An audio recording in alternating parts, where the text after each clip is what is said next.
Clayton. I'm Detective Jenison with the Leawood, Kansas Police Department. I am assigned to the Officer Involved Shooting Investigation Team, the Johnson County Officer Involved Shooting Investigation Team. This is Detective Spiegel. Carson Spiegel. I'm with the Olathe Police Department. Also assigned to the Officer Involved Shooting Investigation Team. Can you get your name, sir? You can. Morgan Roach, his attorney. Okay. It's about 2:30, just shortly before 2:30 on January 24th.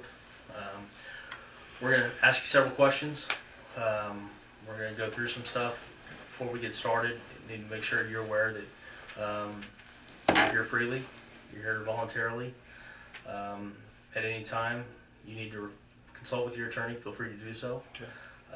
If you have a question on something that we ask, don't hesitate to let us know.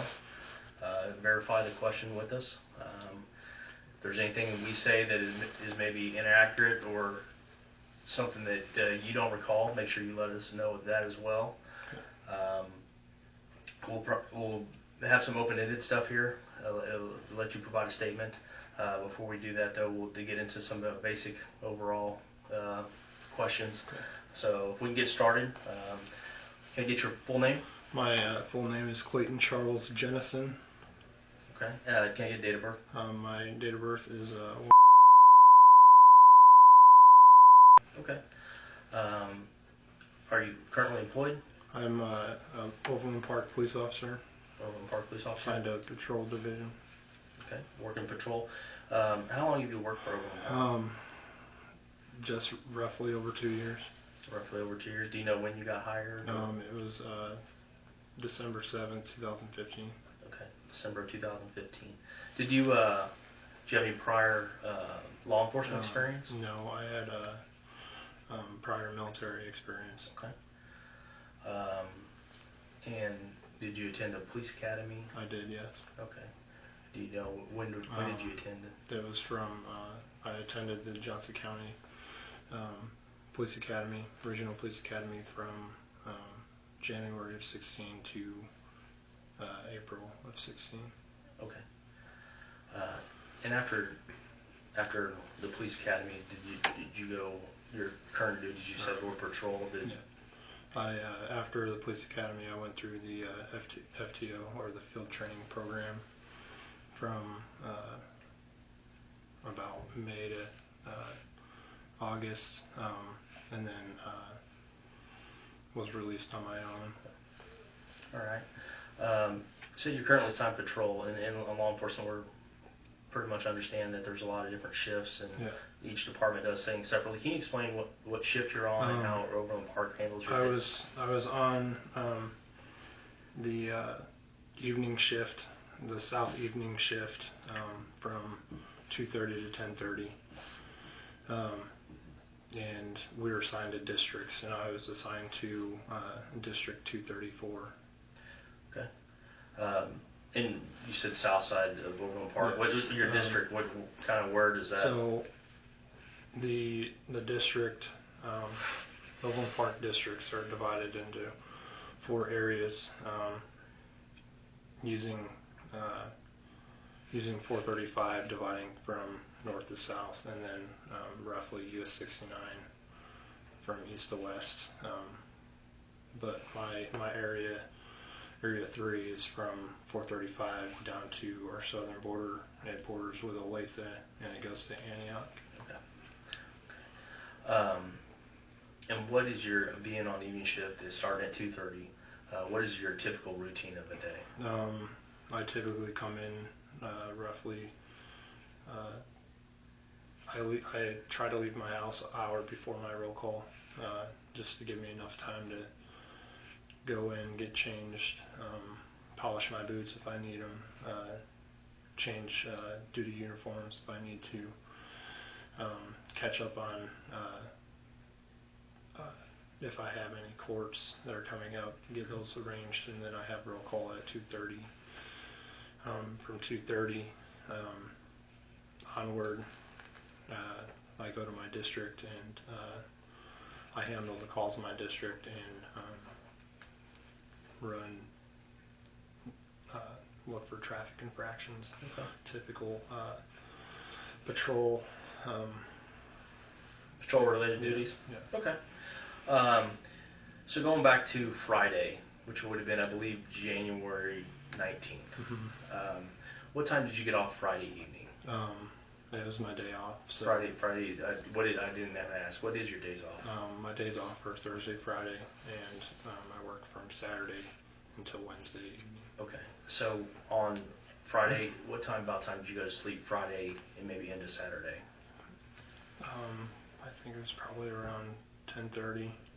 I got up on Saturday with my wife around 8:30, because she has Saturday, Sunday off, so I want to spend time with her before I go to work. Okay. Run errands if we need to, especially with her being pregnant. I want to be able to help her as much as I can. I understand. Can you take us through maybe what you did on that Saturday, if you recall, prior to going to work? Prior to going to work, I think we went to Hy-Vee, and then I went to not Starbucks, but Dunkin' Donuts, and got a coffee, and just tried to relax with her before going into my Monday. Okay. That's all right. So you go to work on Saturday. Can you explain what you're wearing, or what your different departments have different patrol uniforms? Can you explain to your patrol uniform? My patrol uniform consists of black polished boots. They're a blue or navy blue or dark blue patrol pant, which is kind of like a dress pant with cargo pockets. And then I have we're still in the long sleeve, so we're wearing our patrol top. And then I have my patrol belt on, and then I have my outer vest with my issued plate, or my soft armor inside of it, with different pouches and things that I need to do my job as far as being a police officer. So you got like an outer patrol vest, is what some people refer to. Does it have any type of markings on it, or? On the front, it has my name, and then it has my badge, and then on the back it says police, and then I have a yellow taser on the front of it.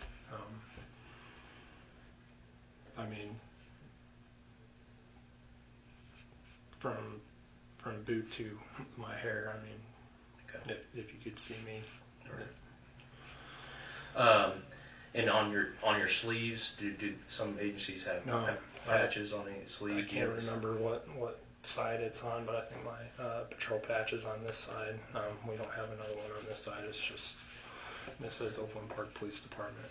And different officers will carry different stuff on your duty belt. Can you kind of describe your duty belt for us? And my duty belt consists of my firearm, my OC, and then in front of my OC I have a medical glove pouch for latex gloves.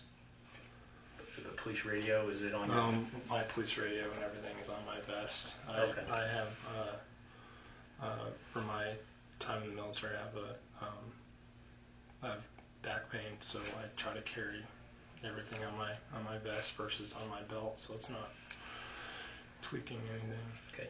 And you said when you talked about your duty weapon, you kind of reached to this side. What side is your strong side? I write with my left hand, but I do everything else with my right hand. So I'm assuming I'm right-handed. I'm strong right, okay, because of my duty firearm being on my right side. Okay. So you got all your gear. Any recent training or anything that the department's had that you've attended? I recently just we did a cold weather firing range where we got to shoot with our winter gloves on. Prior to that, I attended a ride in September, ET training in July, and then I also had my block training in July, So I got off at midnights, and our training is Okay. they do it in 1 week versus throughout the year. Understand. Just you said ET. Can you? Evidence tech. Okay. So you said you attended a range recently. Do you know how recently that was? It was actually on Wednesday of last week. Wednesday of last week. So I think it was the 17th or 18th. I'm not exactly sure, sir. Different departments will train on different weapons. What did that range? What weapons did you train on? I trained on my patrol rifle, which is I believe it's a Rock River M16 type rifle. Okay. And then I use my patrol pistol, which is a Glock 22 40 caliber. Okay. And on the day you go to work on Saturday, would that be the duty weapon that you would be carrying? Yes. The Glock 22? Yeah. Okay. Dr. Spiegel, do you have anything that... The only other thing I had was you said you were off Thursdays and Fridays. Yes, sir. So, and you went to the range on that Wednesday. Was that like your normal shift day, or what It was was your... my normal shift day, sir. Right after my patrol, or after roll call, myself and Officer Robbins went to the range, and then once we got back, we went in service and continued the rest of our shift. So you went to range and then you worked your normal shift that Wednesday? Yes, sir. Okay. So you go to work on Saturday, go through briefing, roll call, what some people call different things. Then you said you go to your district to handle calls. What can you take us through the start of that shift and any potential calls that you may handle?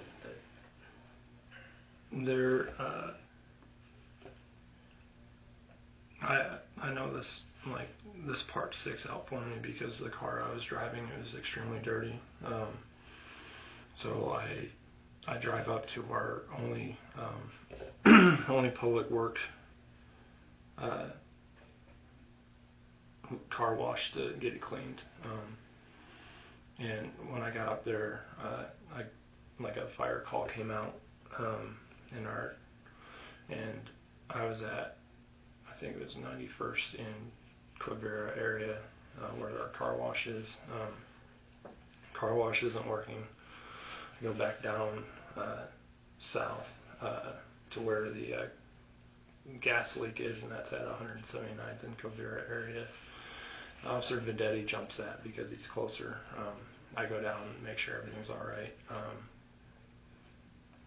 As far as between that point and when the incident happened, I can't remember what exactly came out. With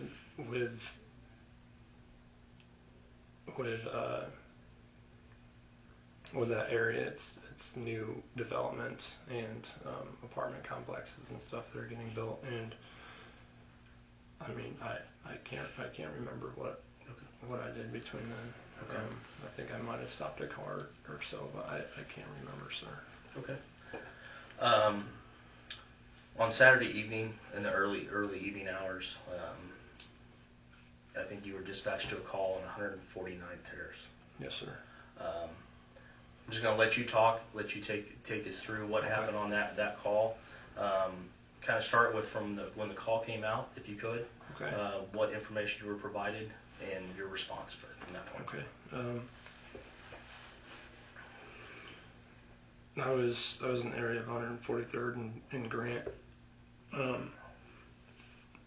and I looked at my computer. I have on our MDT system. If you click on events, it shows up pending events and active events. I saw that there was a attempted suicide, and I looked where it was, and it was in my district. I don't remember the exact address because when those come out, I look to see where it is, and I plot a route there. So I started heading that way since it was my district. Eventually, I got dispatched to the call. I ran license sirens to the location instead of parking parallel once I arrived in the area instead of parking parallel with the house. There was a side street, and I parked where I believed my camera was going to be facing the house. Officer Newland had parked up the street and was walking over towards the house. I get out, I walk over to the house, and the type of call was suicide attempt. They switched us to attack channel. So I switched to the attack channel. Officer Newland and I walked up to the house. I asked dispatch if they have a phone number. They said that they didn't. I could hear a dog barking upstairs, so I shot my flashlight up there. In that same amount of time,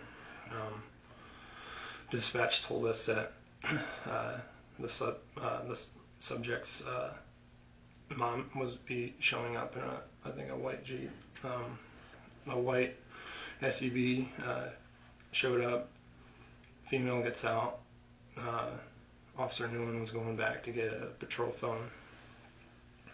Makes contact with her. During this time, I was standing behind a tree that was in the front yard. I moved towards the garage.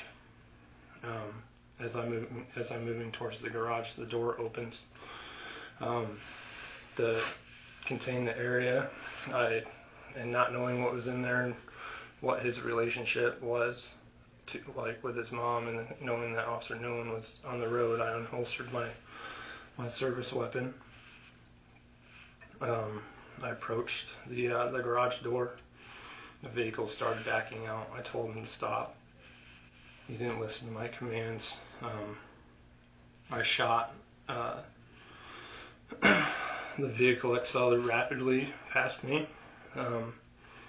As I before that, I was practically running backwards. I shoot. He goes past me, still in reverse, does a U-turn, and comes back towards me. And I fire again. It's where I was. I believed he was going to hit me. So I fire again.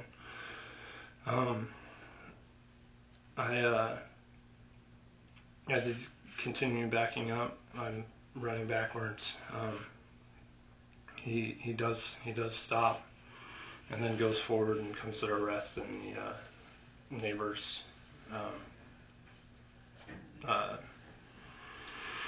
neighbor's yard directly across from his house. I approach, I holster my weapon, and to attempt to perform life-saving measures. Officer Vendetti tells me to get back, and Officer Newland escorts me to the back of Officer Vendetti's vehicle, and that's the end of my involvement as far as the incident goes. They put me in a patrol car and try to have me relax. Okay. I'm going to go through and try to, with the information you just provided, I'm going to go through with the information you provided and probably do some follow-up questions here, just to make sure we get as much detail as possible, make sure I have everything that I have questions over. So you respond to the scene, and as you're responding, does dispatch provide you any type of information? They provide stating that he has been cutting himself and threatens to stab himself. I can't remember if it was on Snapchat or Instagram. I can't remember what it is, but I know it's on a social media.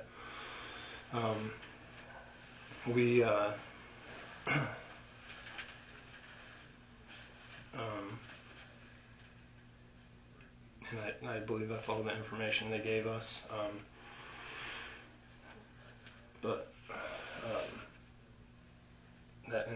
That's all I can remember, sir, as far as he was actively cutting himself and was threatening to stab himself. And maybe I don't know, if you work that district, sounds like this is your patrol district you mentioned. Had you responded there before, or were you familiar with that address? I haven't, sir, because we just recently switched our shifts. I came from midnight shift in Area 4, which is from Antioch to Leawood, from 435 down to our border, and Area 3 in that area. That I only had that area for 2 weeks up to that point. I don't know if I responded there last year or not, because I mean, of my call load I had throughout the year, I mean, I can't remember if I went there or not. Okay. So you mentioned earlier your dispatch to a suicidal subject call. The information that you recall dispatch was that the subject was cutting himself and threatening to stab himself, and this was done on social media. Yes, sir. And as you approach the house with Officer Newland, you mentioned the mom comes up. Kind of going through that, Officer Newland, sounds like from your information, is talking with the mother. He went back to his patrol car. Okay. And I moved from the tree to closer to the house to give me some better cover, because I don't know what his intent is. I don't know if he's self-harm, or if he also has homicidal tendencies or anything like that. I don't know that at that point. So to protect me, I moved closer to the house, where I think I could, if he comes out the garage, or if he comes out the front door, I can control the situation. And when his mom shows up and opens the garage door, I wasn't sure if she opened it or if I opened it, or not me, but or if he opened it. I didn't know, because for me personally, my wife and I, our main way to get in our house is through our garage. She pulls in, we get out and go in. So I wasn't sure who opened the door. Okay. And the garage door, you said, comes open. What do you see? What do you see inside? I see a silver, I believe it's a silver van, with the brake lights on, and it starts moving back. I tell it to stop. It doesn't stop. I tell it to stop again. This time I'm running backwards, and I was afraid he was going to hit me. That's why I shot the first time.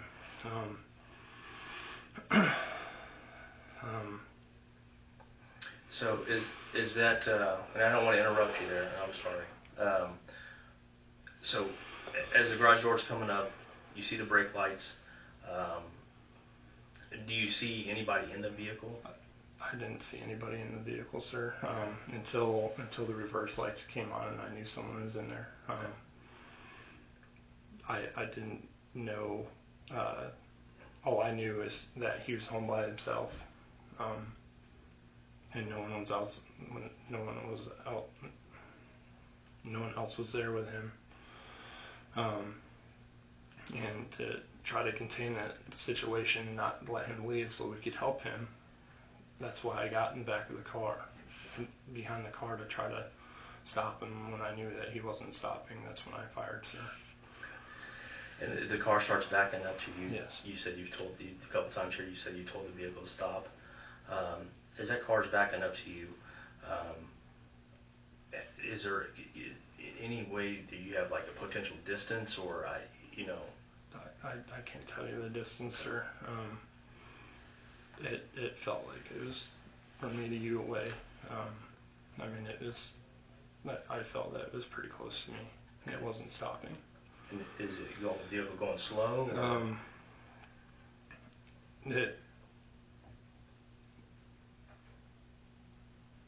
From my memory, it felt it was going fast enough to be a threat and to cause bodily harm to me. Based on the video, you can see me actually like almost running backwards and telling them to stop. And that's when the first shots come out, sir. Fire shots. Do you have any idea how many shots were fired? I think it was between 2 and 3. I'm not exactly sure, sir. And those shots fired, what weapon? Did you have any other weapons with you? I didn't have any other weapons, sir. It was my Glock 22, my service weapon that's issued to me by my police department. Okay. So fire shots at the vehicle, and they just slowly take me through, and maybe we'll go step by step. I shoot, between 2 and 3 shots. Get on my radio, say that shots fired. During this time when I'm coming up to say shots fired, he accelerates, still in reverse, at a unreasonable speed, and he makes a U-turn where the back of the vehicle's facing towards me again, accelerates towards me, fearing that he was going to try to hit me again. I fired my second time. I fired until the vehicle started moving forward again. Okay. So as the vehicle backs out, I just want to make sure I have your statement accurate. So the vehicle, you're backing up. You felt like you were running backwards. Yes. Fired shots. The vehicle continues to back up. Does it where it backs up? And it kind of does a turn. You said a U-turn. Are you positioned where are you positioned in reference to when it does a U-turn? Are you positioned? How are you positioned in reference to the vehicle? From what I remember, sir, I'm positioned right between the wheels, dead center in the front, in the back of the vehicle. And when it spins around, I'm right dead center aligned to him coming back, and he accelerates back towards me, and then I fire, sir. Okay.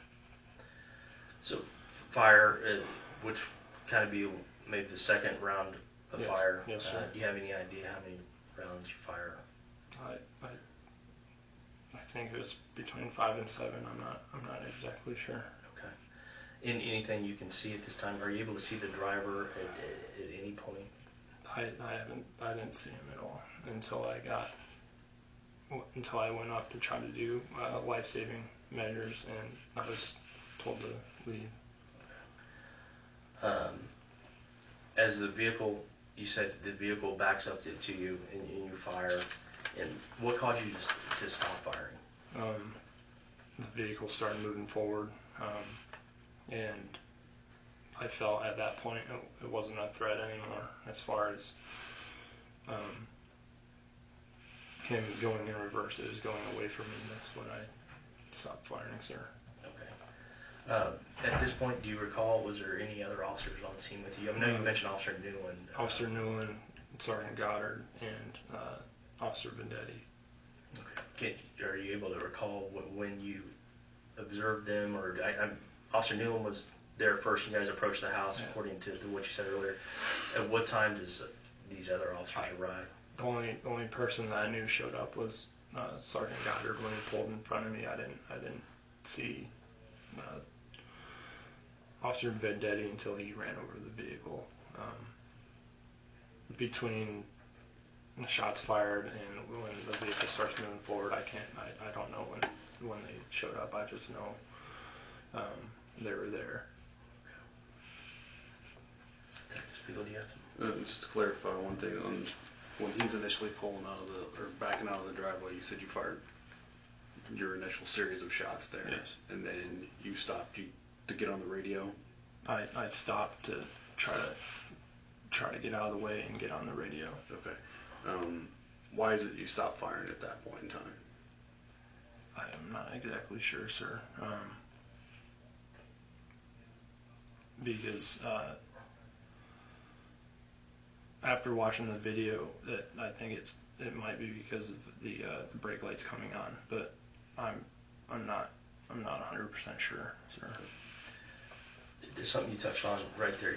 You mentioned you just mentioned get out of the way. As that vehicle was backing up, after the first round of fire, you just mentioned getting out of the way, just in that little statement there. Can you maybe explain that, or do you know your movements? I don't, sir. Okay. All right. Do you have any? So after the vehicle crosses over the street and goes up in the yard, can you walk me through that? What you did after that? I approached the vehicle. I holstered. I believe I don't exactly remember what side I was on,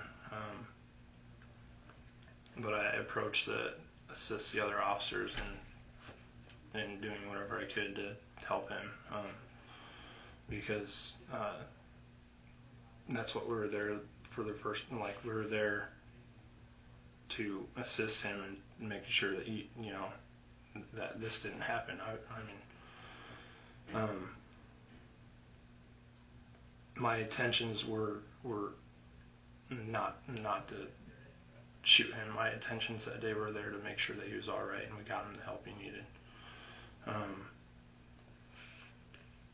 Once I approached the vehicle, I believe it was Officer Videtti told Officer Newland to get me back, and then we went back to behind Officer Vendetti's vehicle until we got a scene or perimeter put up, and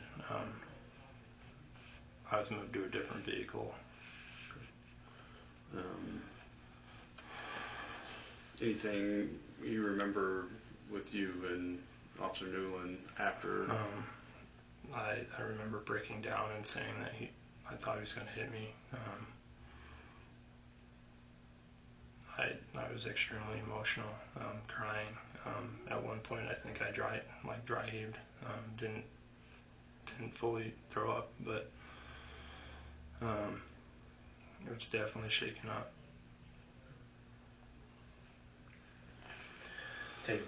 We're going to step out, take a break, just make sure, see if there's anything else.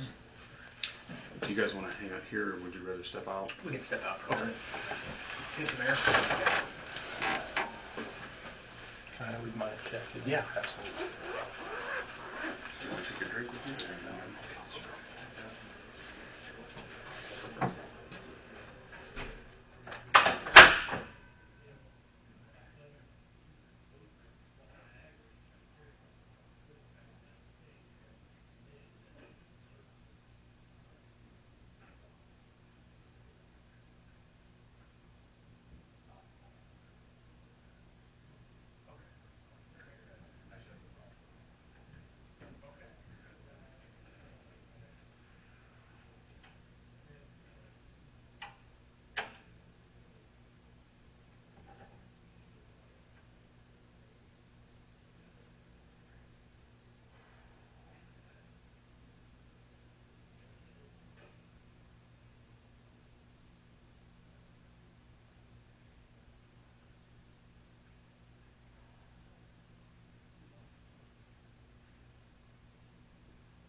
clarification questions for you, okay? Clayton, we're just going to go back through just a couple things. So, as you approach the house, the garage door goes up based on what information you provided. As the garage door's going up, you talked about some movements you did there. Can you take us through your movement as that garage door goes up, and what's going through your mind at that point? Okay. I moved from the tree that wasn't a lot of cover for me. Moved closer to the house, and as I'm walking closer to the house, I realized that the garage door is opening. I unholster because I know I'm there for someone that's attempted suicide, but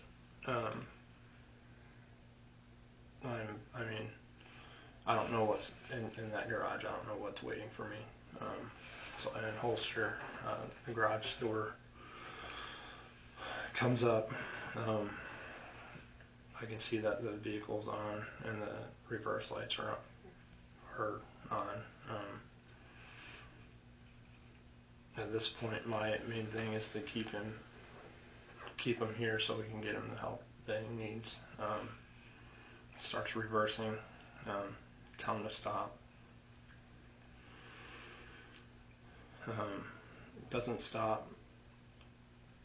As he's coming backwards, I'm moving backwards, tell him to stop again. Doesn't stop.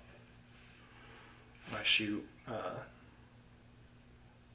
and try to move out of the way.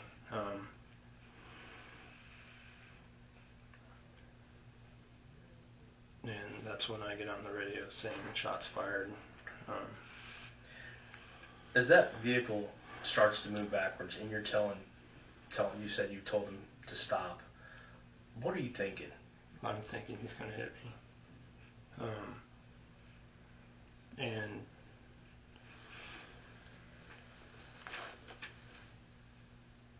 And I was afraid that, if he hit me, you're knocking me down and run over me. And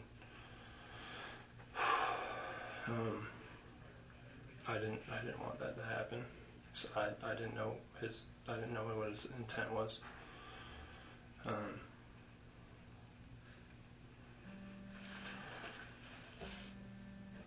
guys. That's all right.